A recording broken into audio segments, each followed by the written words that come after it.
Yo, this your boy EC22 of the FairWeather Fan channel. We in for another live podcast, man. First of all, before I go any further, man, please, thank you guys for joining, man. Please like, subscribe, share, join the conversation, leave comments, all the above, man. But we're in once again for another podcast. And I got with me my boy, my homie, my good friend, David Wayne. What's happening, Dave? Come on, EC. Good to see you, man. Good to hear from you. Appreciate you having us on, and looking forward to what all you got to say and talk about, and hopefully we can add a little something to it. So appreciate you. Yes, sir. Hey, before we jump into it, I just want to know how your week been, because you said you've been kind of busy. Man, y'all don't even want to know. So we rented a big RV, which is way out of my comfort zone. Yeah. One of those over the road things, and took a little ride to Phoenix, Arizona, drove straight through. Woo. It's about 16 long hours, and stopped there for a minute and picked up some family, and turned around the next day and headed back eastbound toward the great state of Texas. So oh my goodness. Yeah, spent the night, Saturday night in Albuquerque, New Mexico. Beautiful city, beautiful state. Yeah. Yeah, and then go Lobos. Give a little shout out to the UNN Lobos. Yeah. And then then we got up early Sunday morning, and the good Lord kept us safe, and we got back to Big D, DFW Metro. Yeah. Late that afternoon. So all good, but yeah, it was crazy. It was hectic. So I'm gonna apologize in advance if I don't have a lot to. I'll have a lot of energy and enthusiasm. I know it.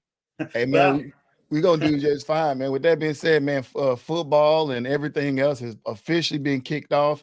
For those who are watching, I got the week one top 25 scores on at the bottom. Nice. But let's dive right on into this conversation, because once again, Caitlin Clark has been in the news for all types of surrounding controversy. First, it was the Trinity Carter situation. Then we constantly hear the Angel Reeves versus Caitlin Clark. Now, somehow, Cheryl Swoops done got herself into this conversation. If you don't know what I'm talking about, a few games ago when the Indiana Fever and the Dallas Wings played, obviously Cheryl is from the Metroplex, and so obviously she was there at the game, and she went and took to her podcast. And I didn't watch her podcast, but from the sources from mainstream media that stated that as she talked about the Indiana Fever, she talked about every other player, but did not include Caitlin Clark. And so wow. now, it's like, and so everybody's been trying to figure out why. And, and of course, Stephen A., anytime he get a chance to chime in on type of stuff, he did, and he chimed in, and Nancy Lieberman chimed in. I'm pretty sure there's a lot of other folks chimed in saying that Scherzer was wrong. Just overall, Dave, when you look at this whole Caitlin Clark situation and all this stuff that keep coming up, what are your thoughts? So first of all, I have to say, I'd be remiss if I didn't say I am a huge monster Cheryl Swoops fan. Have been my entire life. Followed her through high school. Followed her there at Red Redderland in Lubbock. Yeah, and followed her pro career, and she's always conducted herself with so much class, and integrity and character. So that's why I'm so blown away by this. This is so out of her character for what I've seen.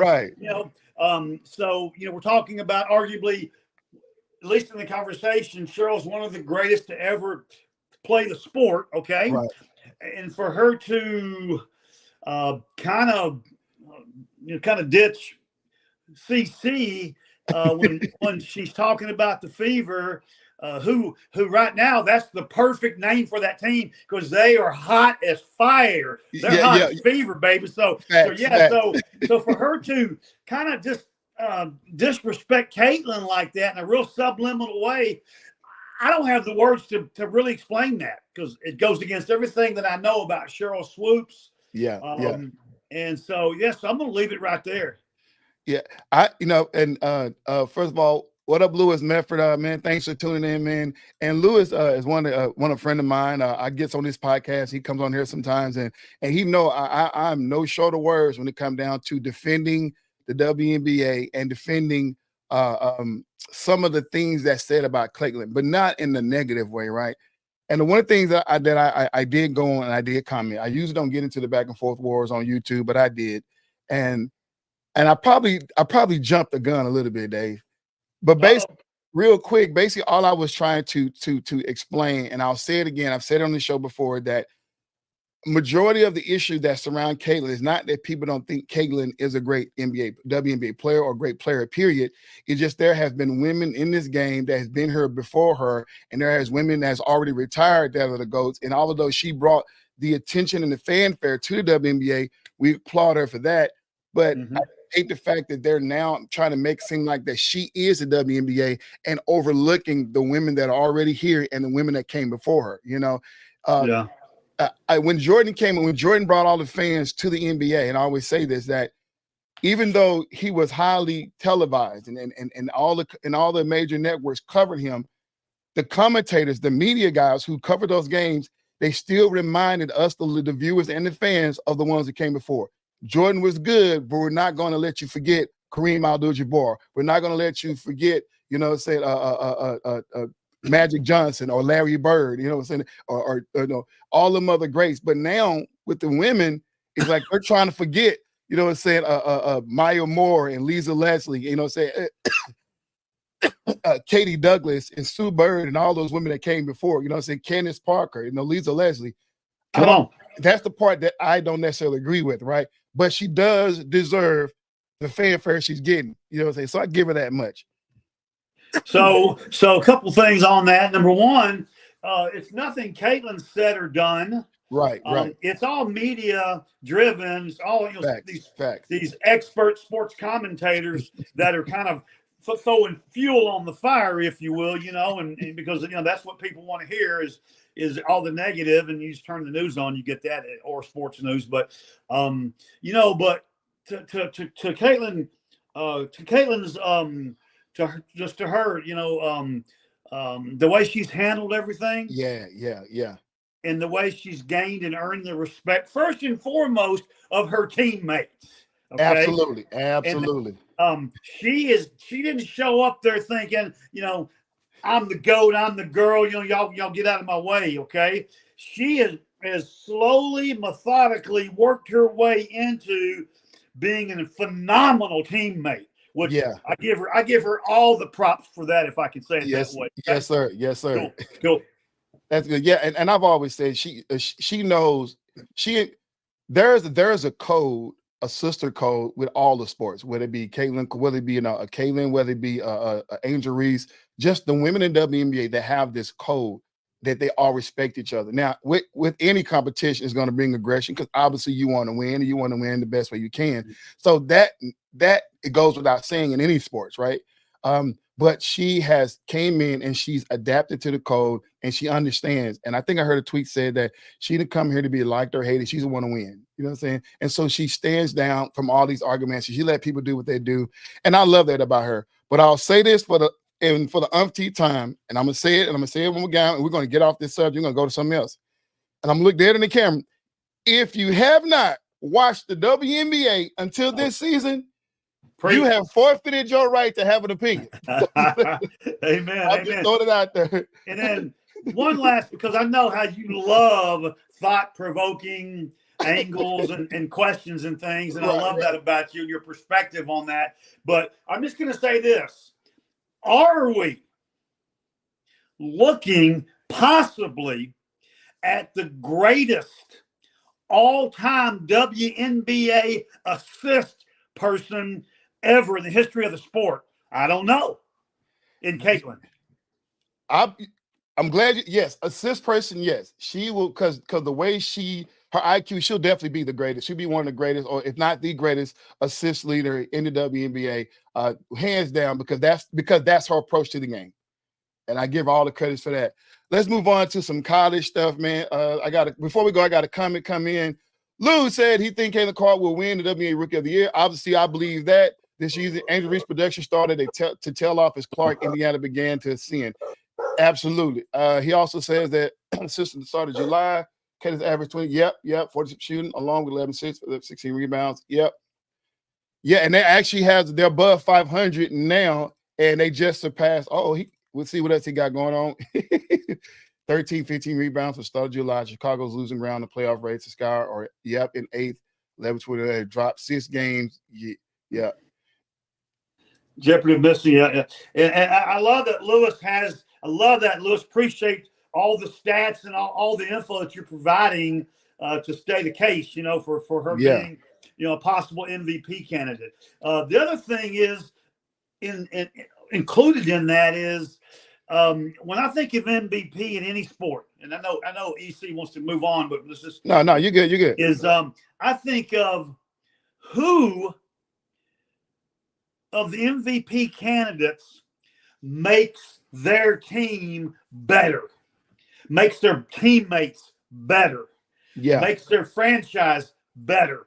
Okay, I'm just going to leave it. That's kind of an open-ended question. It's like boom. No, I get what you're going because obviously when you look at the Aces and obviously right now Asia Wilson is a front runner for league MVP. And kudos to her. But the Aces, they had 4 women that went to the Olympic team. But when you look at the Indiana Fever, we see what Mitchell can do. You see what Boston can do. But when you look at Lexi Hull, who before this season was only averaging 4 points a game. This is her second year out of Stanford. And here she's coming in and she's getting rotation. She's coming in. She had that one game where she 6 of 11 for 3-point, 22 points in that game, in her second game back from the Olympic break. And she's now she's more and more rotation. So yes, Caitlin has definitely made a lot of her players better. And like I say, and they're climbing up in the stats. I think Lewis got one more.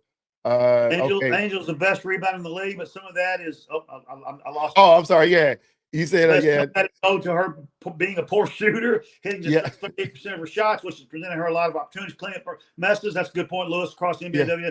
Simply don't value crashing the glass as much as they once did either. Man, good call, Lewis, on that, brother. Yeah, and we've been talking about that. And before we go, I just he did mention about Caitlin Clark's lack of defense and her turnover. She broke the record for turnovers and stuff like that.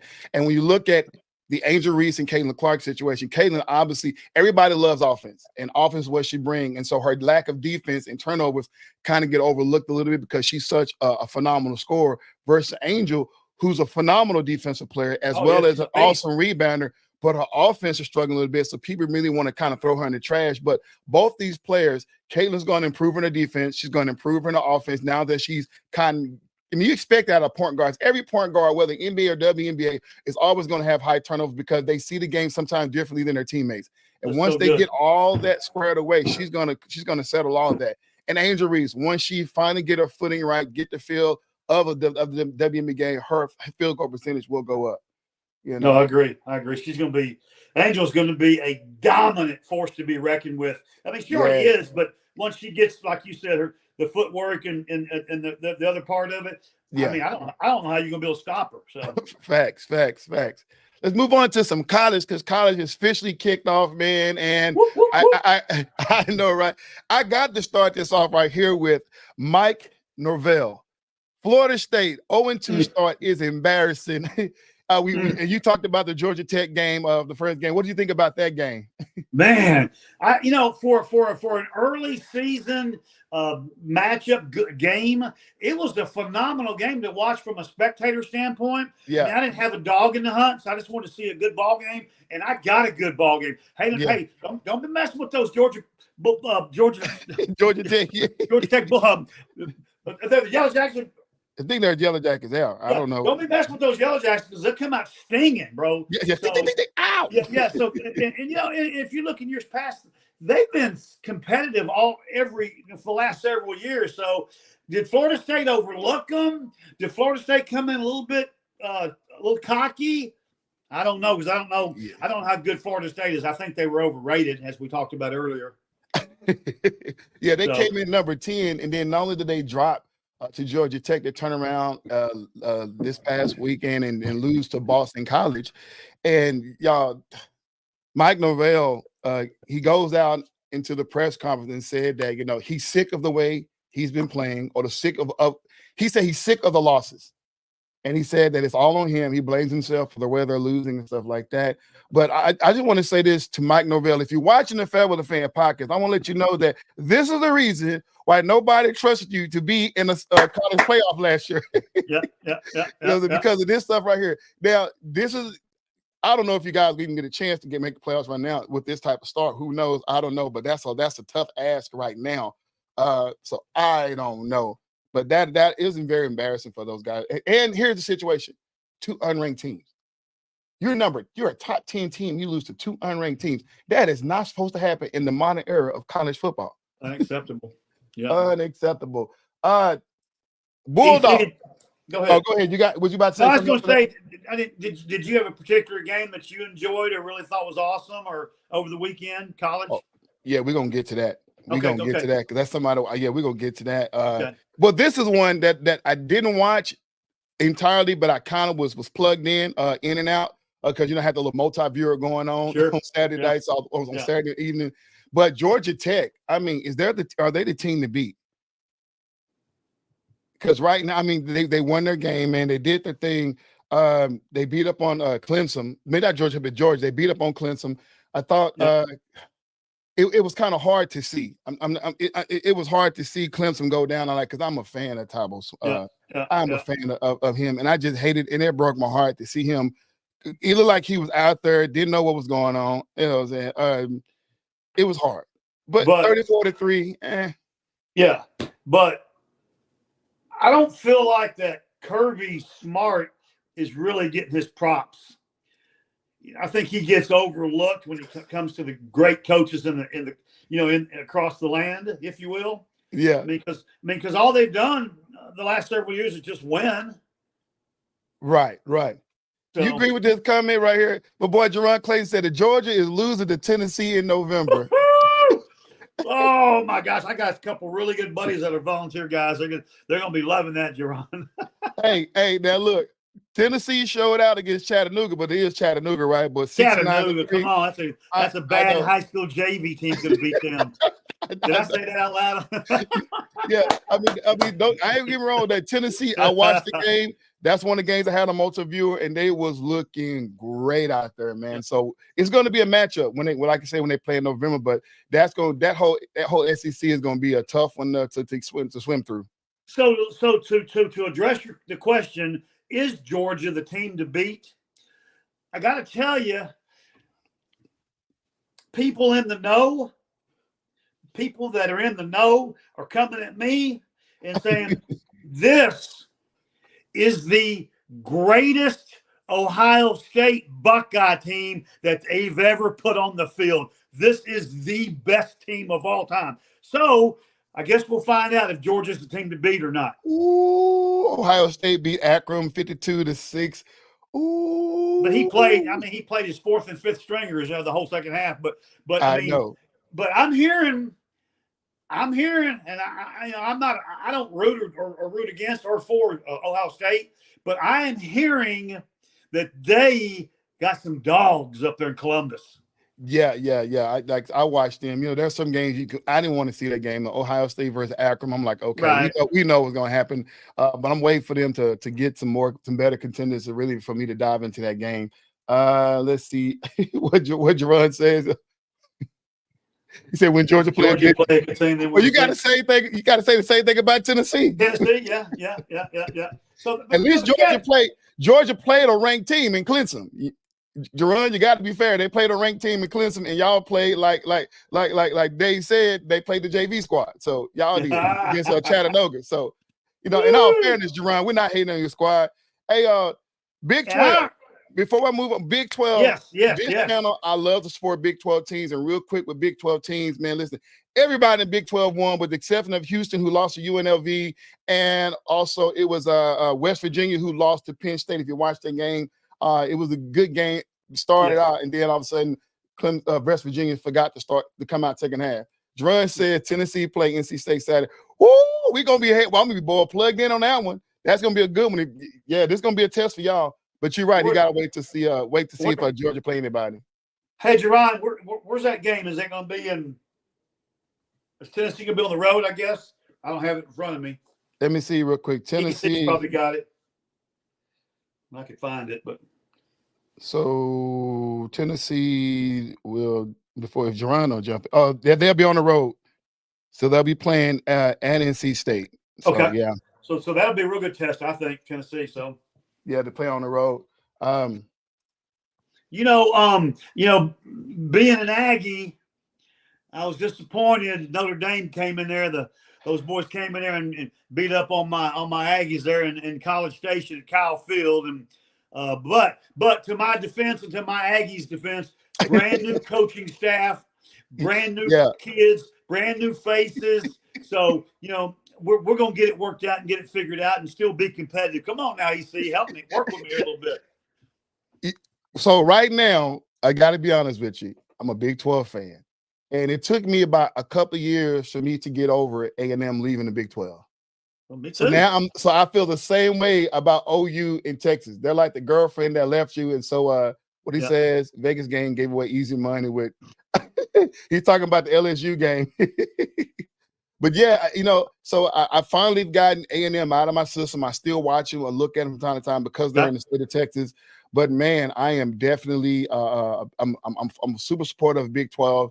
And like I said, everybody in Big 12 won. Obviously, this time around, except for Houston and West Virginia. But no, yeah, the Aggies, that did feel a little hurt that they lost to Notre Dame. But it was Notre Dame, so it is what it is, right? Yeah, right. OU in Texas. OU wins their game against Temple with that 51-3, and Texas beat Colorado State 52-0. I'm still watching them. I'm still hurt. You know what I'm saying? I'm grieving, Dave, that they left us here in the Big 12. I'm right there with you. Right there with you. Now, if we had more time, I'd take you back to the old school Southwest Conference days. But I know, right? We'll save that for another time. So, yeah. But I see you got the USC LSU. Yeah.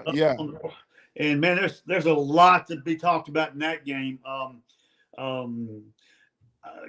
thought Brian Kelly could go in there and get one, but Lincoln Riley had him ready.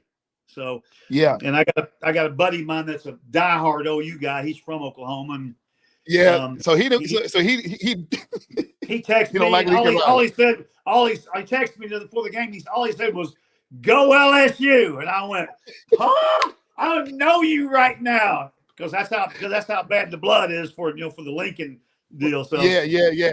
And Louis Medford on there, he already knows how our podcaster, man, Coach Martez, he was saying the exact same thing, man. He don't say he hate. He disapproved of Lincoln Riley and what he did. So he was like screaming LSU, and I'm, of course, me being a troller, I was like, yeah, this is Louis, but he know about Louis coming at us. I love it.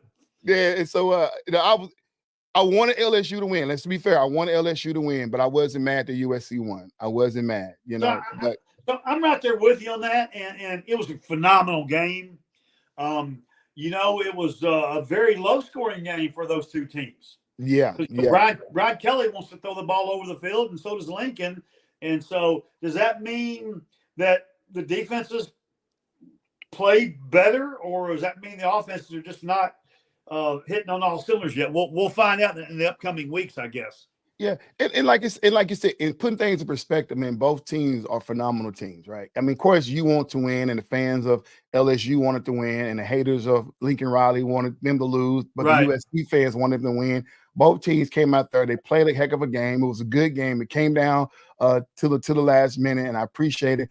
And this doesn't say anything right now as far as either one of them team, LSU team season being over with. I mean, they played a great team. That's what that is. For sure. Oh, for sure. And so go LSU, go USC, man. We appreciate all that. Let's transition into the NFL real quick. Jamar Chase. There's so much stuff that's going on with Jamar Chase's situation, and it bothers me because we saw Justin Jefferson get paid early. We see the shenanigans here in Cowboy country, how we teeter-tottered around with CeeDee Lamb. We finally got him paid at the end of preseason. But the Cincinnati Bengals is about to go into the first week of football with no Jamar Chase. I don't understand it. I don't understand it, and I don't understand it. You got anything for it? No, I'm with you, and you got to put JJ in Minnesota, and of course CD and Jamar, and I don't know who I'm leaving out in that category of the best right now. I'm sure we're leaving one out. Tyreek Hill, but no, he's not for contract right now. But yeah. And so, but Jamar Chase, for me, I want him on my team, and I want to make sure he's taken care of. I want to make sure he's happy, right? Because because that man got it going on so many levels. Yeah. Okay. So I don't know what Cincinnati is doing. And a shout out to my homeboy Antonio. This is Cincinnati Bengal. He's from Cincinnati. Yeah. Lives here now, and he's all over it too. And we're like, no, we're talking about Jamar Chase here, okay? We're talking about the elite of the elite wide receivers right now. What are we waiting on, folks? So you see, Gerard, I'm not stepping a foot on the field without a contract. I'm showing up in jerseys and Nike slides. Yeah, there you go. Yeah, with my headsets on. Exactly, and that's exactly what Jamar Chase is gonna do if they don't get it done. Come the next less than 7 days. That means less than 7 days. It's coming down, and this is 9th hour. So I mean, they're gonna have to figure something out, man. He's been so solid, and he was even when Cool Joe B was hurting out. Jamar still was solid and still played like he was trying to play to win a Super Bowl and get to the Super Bowl. And props to him, man, the class and the effort and the integrity that because you haven't seen him in the paper or on social media dogging anybody. Right. So props to him for that. I love that about Jamar. Now, before you move on to the last topic, I want to get your veteran opinion, because you've been around for a while. From your day until now we see the era of player empowerment where they can do what Jamar Chase do and sit out and not get a contract. From all the years you've been around sports, is this a good thing or is it a bad thing? Does it hurt the league? Yeah, so if you are worthy, if you've earned the right, and if you are the top of the best of the best, then I think you have a leg to stand. I think Jamar has a leg to stand on. Okay. And that's just me. Okay. They have contracts, and they signed, and they have to, and that's all good and too. But Jamar, I'm Jamar. If I'm Jamar Chase, I'm going, well, what if I get hurt this year? And that's what he's been saying. He didn't want to go out there and take a risk getting hurt. Yeah, without getting paid. Because those guys, in the blink of an eye, their season and God forbid their career can be over in the blink of an eye. So I get it. I'm not mad at Jamar. He's one of my favorite players. So I hope I answered your question. No, you did it justice, because the reason why I asked that question, because there have been, and I've talked to some older people who have now decided to step away from the NFL because they feel like now there's so much politics involved, and they feel like players are just playing. You're getting paid too much money as it is, and so they feel like the players are getting paid too much money, and all this, we're not going to play because of money. They feel like it's hurting the league, and just like me, I always like to offer grace in every conversation. I hear that, especially when you've been a fan, especially when you like us, so we ain't millionaires and we got to get up. We don't get to go tell our bosses that I'm not coming to work. You know what I'm saying? Yeah. So I understand that perspective, but this is a world of entertainment. This is what they sign up for. You know what I'm saying? Yes. And so this is what the market holds. And when you're looking at other players getting paid top dollar in that same position, now it's like, hey, my value just went up. You know what I'm saying? So there's two sides of every story. From a fan perspective who don't like the new modern NBA or NFL, I get it. But the reality, this is where we are now. This is where we are right now. But you said it so well. They're all overpaid. Okay. So as a sports fan, like yourself and myself, they're all overpaid. So I can't. It is what it is. It's the world we live in. It's entertainment. It's a very short. They have a very short career in this, and so hey, if you can get it, go get it. So I'm with you. So Jamar Chase, if you get your contract, I need you to come holler at me. I need a truck, Jamar Chase. So we're gonna end the show with this, and I really want to take our time with this conversation, and you're gonna see why. Russell Wilson, faith, families, football. And we're gonna, we got basically 28 minutes left on the show, but we're gonna talk about this because, and I'm gonna set it up for you, Dave. We know Russell Wilson and what he's brought to the NFL. We know that. Hold on, somebody leaving coming real quick. Oh, coach is on the thing. He says owners make too much money. They don't want to try to. If I have a player that's putting that's it, coach. Appreciate that's enough said. You got to pay. I mean, I'm all over it. I'm all over it. I'm right on board with him. Yeah. So we know what Russell Wilson has brought to the NFL. We Super Bowl winner, in my opinion, future Hall of Famer. And yeah, these last couple of seasons has not been as great as we would like or what we're used to seeing out of Russell Wilson. We saw how his exodus was when he left Seattle, and then we see the shenanigans that happened over there in Denver, and now he's with Mike Tomlin, the Pittsburgh Steelers. Faith, family, football, particularly in that order. This has been his mantra. This is what he's been believed. This is what he's always stood 10 toes down. And there has been a lot of now, at this particular point in his career, a lot of people now starting to question, is that a good way to approach the game? Forget what he's done in the past with that same mantra, but now because these last couple of seasons hasn't been great, people are now questioning that mantra. What you got for me, Dave? It's funny because my question back to you while I'm commenting is, would the same people that are questioning the FFF, the faith family football with Russell, would they even be talking any smack if Russell was still playing at a high level?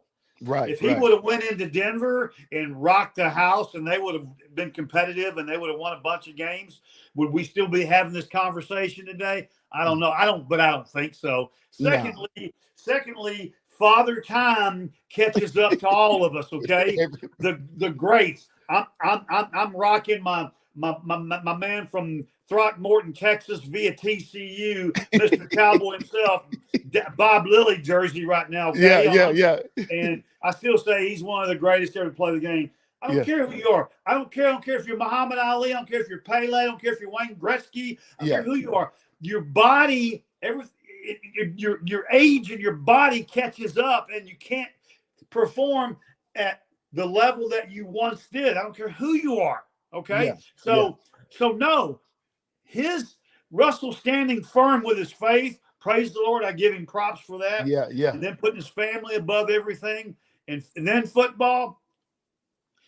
Hey, his career, his stats, his future Hall of Fame entrance, all speaks for itself. Okay. Some people has called. Oh, let's see what Coach has to say. He said, "I love Russell and family. It's supposed to be first. I would never pick a job over my family. I don't care how much." I thank you, Coach, for that. And the reason why I brought this up because these are the things. Now, of course, I'm with you and I'm with Coach. Faith, family, football in that order. We've seen some in past who's tried to put religion above everything else, and not to say that you couldn't put religion above everything else, but those players wasn't good players. You know what I'm saying? And so they left the bad stain like, well, maybe should be focused on the job at hand instead of trying to put religion and faith above everything else. You need to focus. But Russell came in this league.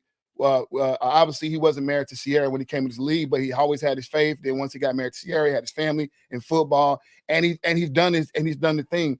But some people say they feel like even though he had success, what did they say about his teammates? Because some of his teammates said, obviously when he was in Denver, I don't know if you noticed or not, that he did not hang out and congregate in the locker room with the other players. He had office on the second floor where the coaches and the executives are, and he kind of stayed away from the team.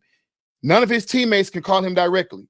You had to get his quarterback coach to contact him, and then when Russell called you back, he called you from an unknown number. And that was via Marshawn Lynch, who played with him in Seattle. Then you hear his last coach, Sean Payton, comes out and said that he feels like that Russell Wilson enjoyed kissing babies more than he enjoyed the game of football. Some people say it's a disruption that after every game he meets up at the center field and has prayer. And with anybody who wants to come in, whether it be coaches, players and coaches of the other team as well, or anybody in media, anybody who wants to get in a circle, they feel like that's a disruption, especially when these are supposed to be the opponents that you just played. Now here we're going, and what they call it, a kumbaya moment. And they feel like that doesn't feel right when it comes down to you should be in a locker room at that moment, rallying with your troops versus being in a circle praying with the other team who you just lost to or who you just beat. What do you think about that? Yeah, I mean, hey, haters gonna hate. I mean, it is what it is. I mean, they hated on Tim Tebow. Yeah, They've been trying to run Kirk Cousins out of the league for the last 10 years. Yeah, he stands very strong in his faith. Yeah. And then you've got Russell, but I just think haters gonna hate. And again, they play. Their job is on. They're in front of the camera and in the spotlight 24/7. And I'm a huge fan. Did Russell probably handle a few things wrong in Denver? Absolutely. Okay. But hey, go without question. But he show me somebody that hasn't made a mistake in their career, or maybe not handle something with their colleagues or with their teammates before. Okay. Russell Wilson is the bomb.com for me. So he's good. Yeah. I like what Coach said. Say you're only enemies until the game is over. Then after that's all love. That's right. And that's how you do it. Yeah, it's the old classic sportsmanship that you have. But I just want to address, and I just wanted to say that. I mean, right now he's been named the starter over Justin Jefferson, and then he's also been named a team captain by his teammates. Mm-hmm.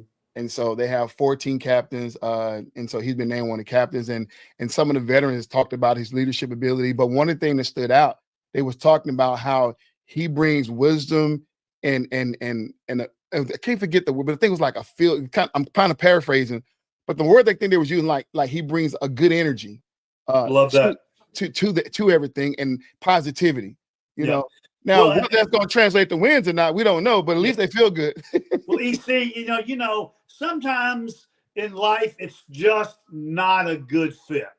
Right. Okay. It's either timing or whatever it is, but that Russell Wilson, Denver Bronco thing, it didn't work. Okay. It just didn't work. Okay. Number one, I've already said I'm a big Russell Wilson fan. Shout out to the Badgers in Wisconsin. Number two, I'm a bigger Coach Mike Tomlin fan. Yeah. Number three, I'm even a bigger, and I'm not supposed to say this being a homeboy from Dallas, Texas, Pittsburgh Steeler guy. Okay, so I'm super pumped about watching how this is going to unfold. You're up there in the Steel City, it should be fun to watch. So. Hey, Dave, that's why you're on the FairWeather Fan. We can rep any team we want on this show. You see me watching the Commanders. No. I knew you were going to go there. I knew you were going to go there with that Washington Commanders thing. That's going to be fun too to see what Coach Quinn can do. Yeah, exactly. So Dave, man, we got all our points out the way, man. You got anything else you want to bring up, man? Did we have like 30 seconds? We got 20 minutes to go. Okay. Coach, explain to me what this emoji is. I don't know what that is. Is that? Oh, he got a hand on it. Oh, I think he's talking about being a FairWeather fan. He's tripping by my Commander's hat. Love it. One of the things that I've always loved about EC's show is that he covers everything. If we have time and if there's a story there, a storyline, no matter what the sport is, okay? He doesn't care if it's, women's hopscotch or men's rugby. It doesn't matter, okay? But I got to tell you something. We would be embarrassed later after this podcast if we don't give a shout out to Scotty Scheffler, okay? Yeah. Yes. Thank you. Yes. Yeah. I mean, he just took a check home for 25 large. Okay, ooh. And that large starts with an M in front of it. Okay, but I was sitting here looking a minute ago. Scheffler joined the PGA Tour in 2020. Came into Sunday with $71 million in career earnings. What? Now with his FedEx Cup winnings, he is now almost at $100 million in career earnings. Okay. Wow. So we've now got to put Scotty in the Tiger Woods, Jack Nicklaus category as one of the all-time greats. He's come in since 2020 and been steady, continuing to get better, kept winning, and he's the number one ranked guy in the world for a reason. Okay, but $100 million just in the short time and he just wins, and he wins with class. And EC, speaking of faith and family and golf, Scotty Scheffler, first and foremost, professes his faith in Jesus Christ, his Lord and Savior. He does. So I don't want to hear these haters hating on that. Okay. So anyway, I wanted to have a shout out to Scotty Scheffler and all his accomplishments. And I have to say that I'm not. It's not that I owe him an apology, because I don't. But I did give him a beat down after the debacle that happened in Louisville. You know, with the whole, I did go hard on him. You know what I'm saying? Not for his style of play, not because of that. I just felt like it was an awkward situation. But now all the facts has come out. Everything has come out. So now he's been cleared of all charges, but man, the way he handled it, he kept himself quiet. And he didn't win that particular championship, obviously. So, but going on to win the Olympics and now the tournament, I mean, Scotty Scheffler, man. My hands go out. And he's a Dallas Highland Park native, man. We love him, man. There you go. And we appreciate what he does to the game. They just keep spitting out golfers. You know, Justin Leonard come out, and then of course Jordan Spieth, and then Will Zalatoris, and who's another great player. Scotty. They just keep spitting them out over there in North Dallas. Scheffler is from the Metroplex. I mean, not Scheffler, but Bryson DeChambeau. He's from the Metroplex. My bad. Yeah. So he's from the Metroplex, and I think is Justin Day from here as well. I'm not sure or not. No, Justin's, I think so. He's an Australian kid, I believe. Australian, okay. It was one of those guys I was at there. I know it's from here. I forget their name, but there's a couple older school guys. Ryan Palmer, who's an Aggies, Colleyville guy. He's had a good career, but we could go on that. But I do want to ask you and the viewers to chime in if we got a second. Oh yeah. To give me their thoughts on what they think America's team is going to do this year, okay? America's team, what they're going to do this year in the NFL. And for you folks that maybe came on late, I'm talking about those Dallas Cowboys being America's team. So I'll start. Okay, go ahead. I think the Cowboys are going to be lucky to go 8-8. Oh, I see you there. I see you, Commander. Hold up. Okay, no, hey, Lewis, Coach, if y'all still on, listen to this. 8-8. I think they're going to be lucky to go 8-8. Can I get some feedback, good or bad or indifferent, from anybody? I'm waiting on Lewis and Memphis. They still on, because I know Lewis got to get ready for his podcast. He comes on to the top of the hour, 7:00 at Faith Talk Sports Radio on Facebook. I'll be joining them as well on that podcast. But we did the Cowboys game by game pick'ems last week. Okay. And Lewis came out with I think he was 9-8. 9-7. 9-7. Yeah, let's see. He said Luke, he said it's 9-8 because they're with their 17. Oh, my bad. It's 17 yeah. games this year. Okay. Yeah. He said, well, it's 9-8 or 8 or 9. So he's kind of right. So Lewis and me are on the same page. I mean, we're right there. Yeah. I gave him a 12-5 because that's what they've been doing all these last couple of years. EC, we got to talk later. I got to get you straightened out, man. Give me straight. Yeah. So what team you see them losing to? I mean, they'll probably split with everybody in their conference. Wow. So let's do it this way. They're going to go up there. You think they're going to go up to the Meadowlands and New York's going to lay down? No, they're not. No, Giants will beat them up there. I thought they would have. Okay. So who you got to win against Cleveland? The first game, Cleveland. Where's the game? The game's in Cleveland. Woo! That is a toss-up. It depends what Deshaun Watson we see. I think he's out. So right now they got is he out? I don't know if he's out or not, but he's still not all the way healthy. Okay, so if he's not healthy, then Dallas wins that one next. So then they turn around. They play the Saints here in Dallas. They should win that one. Okay. After that, obviously they go to they're playing Baltimore here in Dallas. Lose that one. Okay. They play the Giants in New York. Lose that one. Woo! They play the Steelers in Pittsburgh. Lose that one. Ooh, they come back home and they play the Detroit Lions here. Wow. Yeah. Wow. I Coach, like my boy Dan Campbell. I see it. Coach said. Okay.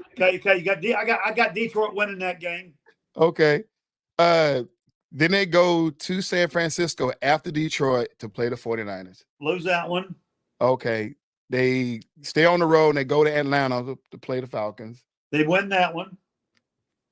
I got them going 9-8. EC has them at 12-5. Coach got Dallas at 11-6. TJ got Dallas at 13-4, and D-Wade got Dallas at 9-8. So okay. Obviously they come back home out to Atlanta and they play the Eagles. They'll split with the Philadelphia, so I say they win that one. They'll win that one game. Then they stay home against the Houston Texans. Man.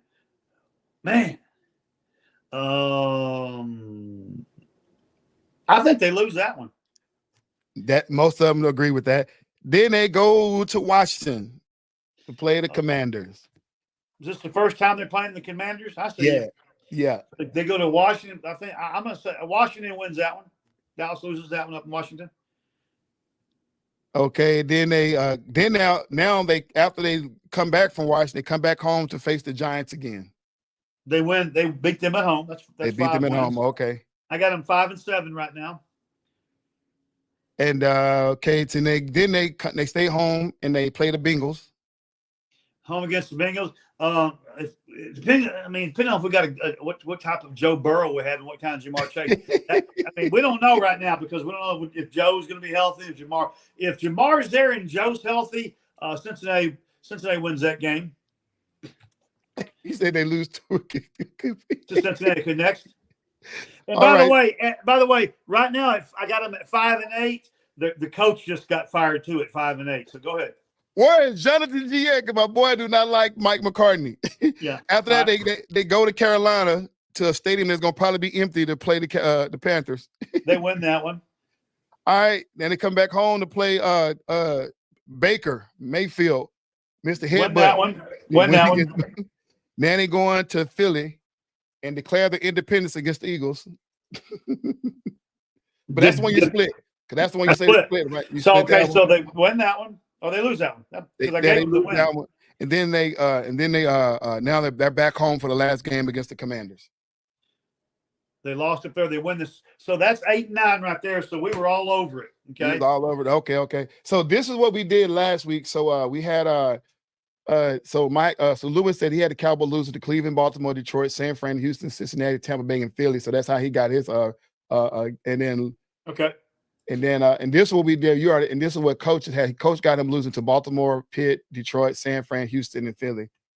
You know. Okay, so tell you what, guys, I respect that, but y'all gotta give that Commander team up in Washington with Dan Quinn and all that bad blood that there's going to be. Yeah, tensions are going to be high up there, and so. I hope you're right. I hope they can beat Washington 2 times. So who's their OC? Cliff Kingsbury, right? So is that the right style of football for the Commanders with their rookie QB? Hey, Cliff has been proven to work with QBs and put them in the right place at the right time. He's been proven to do that. The only reason why that deal didn't work in Arizona was because why can't I think of my guy's name from the Allen? Kyler Murray. Murray. The only reason why they hurt because Kyler stayed hurt the whole time. When Kyler was healthy, that team was popping. Okay. Yeah. So Cliff's been proven. Cliff took a. Don't even get me started. He put Johnny Manziel on the map at A&M. Okay. As coach. So no, I like Cliff. I got a lot of faith in Cliff. Okay. A lot more than I do in whistle britches that we had here for Kellen Moore all those years at OC. Okay. I'm going to stop right there. I'm going to leave that alone. I already know, man. Listen, man, before we go, man, Dave, you got any final words, man, before we go ahead and log on off? Super excited about the upcoming weekend of football that gets started this coming Sunday, does it not? or Thursday? Thursday night? Thursday, yeah. Yeah. And Thursday and Friday. So we got Kansas City and let me go back to the. Is it Baltimore? Yeah, Kansas City and Baltimore. And then on Friday you have the game that's played in Mexico. Brazil. Yeah, and I think it's Brazil. Yeah, it's the Packers and Eagles play over in Brazil. So we've got Kansas City. I assume is at Baltimore. No, they're at home in Kansas City. Okay. Yeah. What's everybody think about how that game's going to go? Kansas City Baltimore game, real quick. I believe Kansas City going to win. Since we on it, we got time. Let's go ahead and do some pick'ems real quick. Okay. Go ahead and do our pick'ems. And get on over here real quick. So I think Baltimore's on a mission this year. So who you got on that game? You got Baltimore or Kansas City on that game? Yeah, I mean, you got to think that Kansas City's going to be flat. You got to think that they're going to be a little fat and happy and soft. I mean, I'm talking about get started. I'm a monster Chiefs fan. I think Baltimore and Lamar and company, I think they're on a mission. I really do. I got Baltimore. Okay, that's fair. I got Kansas City on that. I'm still waiting to see how Baltimore get all the pieces in order they got. The Brazil game. I keep saying Mexico. The Brazil game. Was that pack? It may be Mexico. I can't remember if it's Mexico or Brazil. I don't know. Sao Paulo game. I don't even know what that is. Mexico or Brazil. South America. Let me say it that way. Packers and Eagles. Who you got? Packers at the Eagles. Well, it's a neutral site. Mexico, yeah. I got the Eagles. Okay. I'm with you on that one. Yeah, so Chiefs are favored by 3 by field goal, which is pretty normal when you're the home team. Eagles, is that where's that game played at? Not Mexico, Rio, or where? Yeah, it's somewhere in South America. It's either Mexico or Brazil. Favored by 3. I got the Eagles. I'm not drinking the Packer Kool-Aid. I'm just not. He said the Packer Kool-Aid. I'm just not. And then Sunday, you got Houston Texans at the Colts. Yeah. Houston should take care of business there. Okay, Cowboys, likewise. Cowboys and the Browns. We already said, what did we say with the Dallas on that one, huh? Yeah, and I got Dallas as well, right? Arizona and Buffalo. I'm a huge Buffalo Bills guy. And I think Arizona's just Buffalo wins that game going away. I'm gonna say Arizona until come on. Oh, because Josh Allen, he broke my heart. I had to come on the FairWeather Fan channel last year and say that Josh Allen was overrated, and it hurt my heart. So I'm recovering. So until he win my trust back, I'm going with Arizona. And Josh Allen, you need to win my trust back. Fair enough. And Buffalo has to put an offensive line up there for Josh to do well. New England at Cincinnati. Got to give the edge to Cincinnati and Joe Burrows. Facts. I'm with you on that. Minnesota at New York. Wow. Isn't that kind of a toss-up? It's a toss-up. It's actually Minnesota's favored by 2. The road team is favored by 2 on that one. Yeah. So interesting. I mean, we don't know. We don't know who the real quarterbacks is. Either one of those teams right now. So yeah, I'm going to take the Giants. Okay. Tennessee at Chicago. Who's going to be the quarterback in Chicago? Oh, Caleb Williams.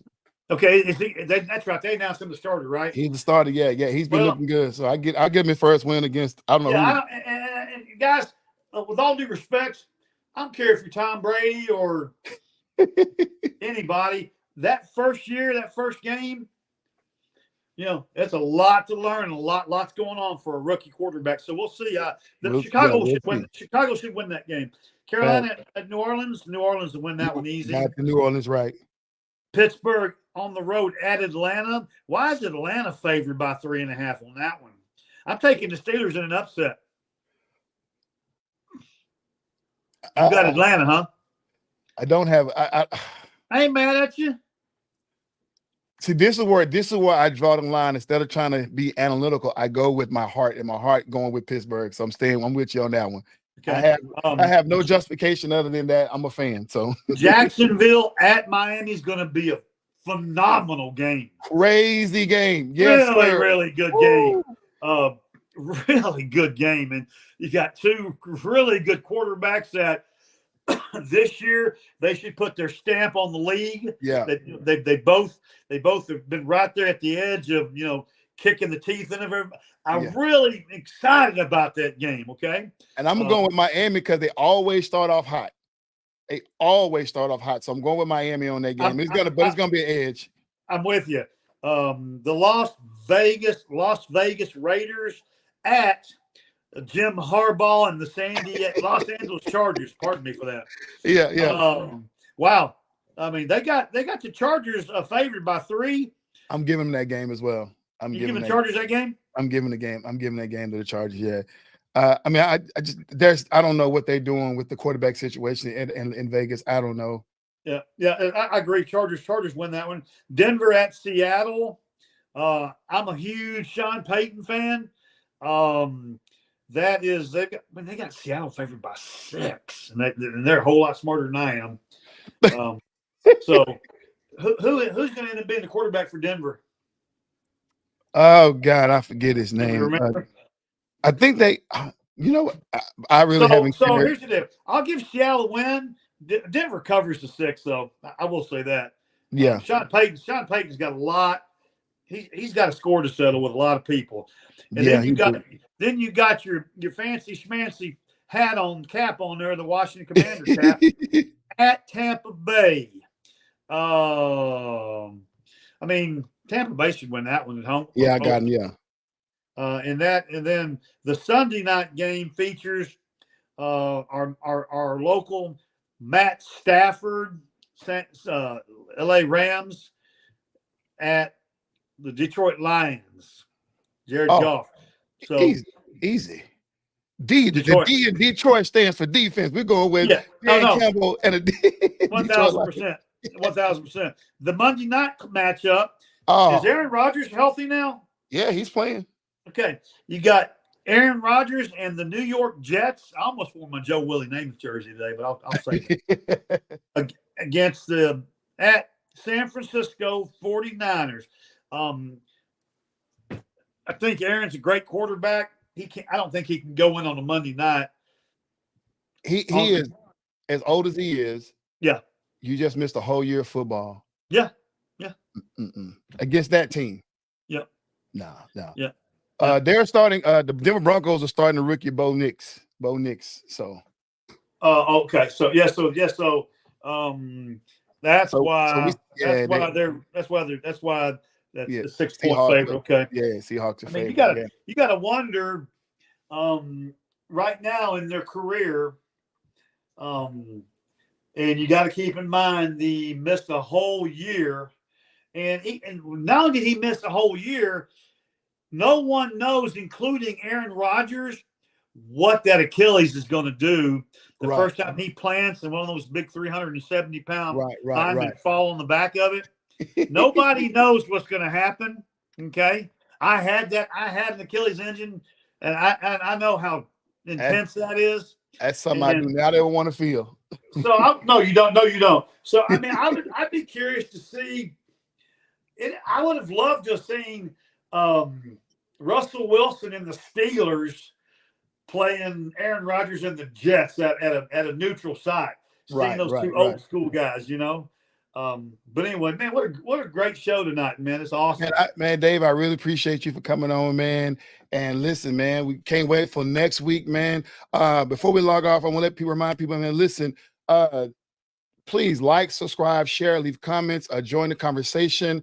I got something fun I've been doing. I got two little NFL commercial. It's a little skit I've been ticking around with, trying to take my hand at acting and video editing. So I will drop them on tomorrow night before we get ready to kick off the NFL season. So stand by on Facebook and YouTube as you see those two commercial drops, whatever. And then let's get ready to kick in for Thursday night, man, for start of NFL football season, man.